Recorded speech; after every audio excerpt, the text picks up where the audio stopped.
ka kara ka daɗawa mai gidanmu wato manzon Allah na shugabanmu halinsa ka sa sahabbai na annabi namu sannan ka hada da duk wani yayya Allah in ya si mai faira in ya si mazan kwarai hijabi ne shehu ya tabbata ne cikin jalibin Allah kuma bai ji bai gani a kaunar musu bahu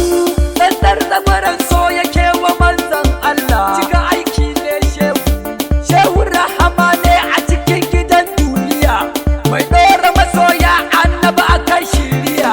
baya so a kauce hanya ta yin gaskiya ya fi so a tsaida tabar hama na Allah in ya si mai faira kai da ganin shehu ya fi karfin lissafi don haka komai nashi yana yin daɗi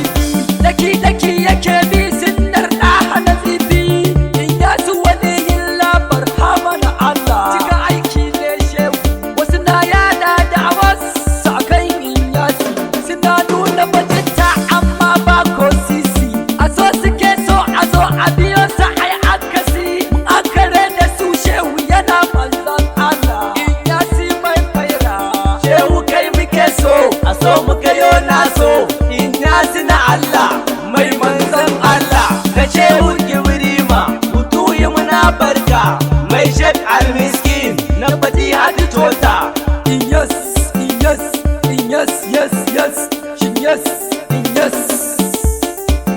in yasi mai faira shehu na shek Ahmad Tijjani mai ɗarika tawagar ayarin masoya muna labbaika wanda ya zo kai kafin haka ba shakka